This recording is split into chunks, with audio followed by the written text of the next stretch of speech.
Music as mental and physical occupation in recovery. Why disciplined attention leaves little room for self-destruction. Music does not make people virtuous. It makes them busy in a particular way. Learning an instrument occupies the brain fully, not briefly, not passively, but over long arcs of time.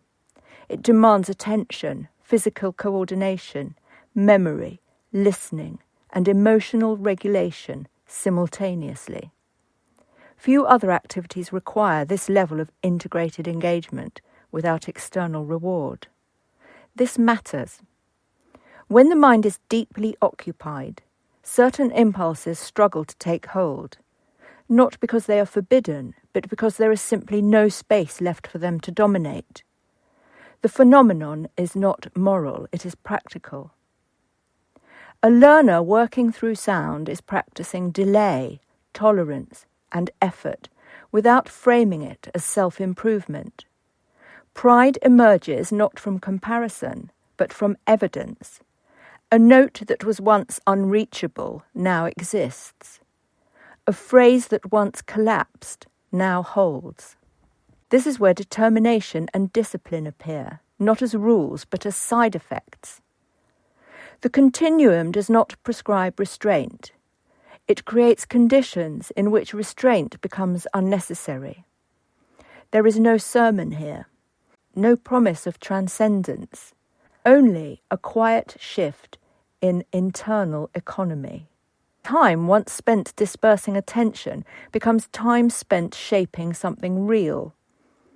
The ward is not virtue, but coherence, and coherence is stabilizing. This is why long-term instrumental learning has such a powerful regulatory effect. It gives the nervous system a repeatable experience of effort loading somewhere. Not immediately, not perfect, but reliably. Vices often flourish where time is empty or hostile. Music fills time without numbing it. The emotional space that opens is not higher, it is simply inhabited. And that, for many learners, is enough. Music as recovery. Occupation, repair, and the quiet danger of creative removal. Recovery is often spoken about as if it were a destination. In practice, it is a process of reoccupation. Whether the cause is addiction, breakdown, trauma, neurological injury, or prolonged stress, recovery almost always involves the same underlying problem. The mind has lost safe, structured ways to inhabit time. Attention becomes either fragmented or compulsively fixed. The nervous system oscillates between hypervigilance and collapse. Learning an instrument addresses this not symbolically but mechanically. Instrumental practice occupies multiple systems at once: motor control, auditory processing, memory, prediction, emotional regulation. It does so repeatedly, voluntarily, and without immediate external reward. This combination is rare and it matters. Recovery does not require constant self-analysis. It requires reliable engagement. Music provides a form of occupation that is neither escapist nor confrontational. The learner is not asked to relive trauma, justify progress, or articulate feeling. They are asked to attend to sound, to timing, to physical sensation. Over time, this sustained attention rebuilds tolerance for effort and continuity. This is not metaphorical repair, it is cognitive. Regular instrumental learning strengthens sequencing, working memory, error correction, and delayed gratification. These are precisely the capacities that fracture under addiction, PTSD, and cognitive overload. Music does not heal in a sentimental sense. It exercises people back into reliability. Importantly, this happens without moral framing. There is no requirement to become better, purer, calmer, or enlightened. The learner is simply busy in a way that produces evidence of agency. A note improves, a passage stabilizes, the body remembers something it forgot it could do.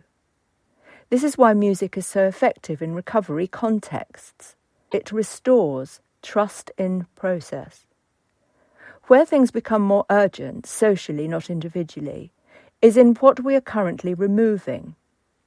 AI-generated music and automated creativity systems offer output without occupation, replace engagement with consumption. The listener receives sound without effort, and the creator role is increasingly abstracted away from human labour altogether. This creates a subtle but serious risk. When creative activity is outsourced, people are left with time but no structured way to inhabit it. Attention becomes surplus. The mind, unoccupied, seeks stimulation rather than meaning. For some, that vacuum is uncomfortable. For others, it is dangerous. This is not an argument against technology. It is an argument for preserving human practice.